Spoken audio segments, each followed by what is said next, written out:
நம்ம பேரை சொல்லும்.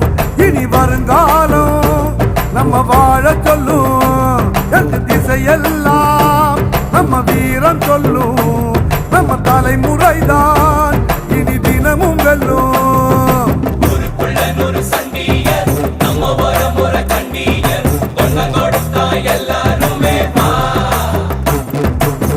வேட்டையாடும் கூட்டமடா வேட்டையாடி பார்ப்போம்.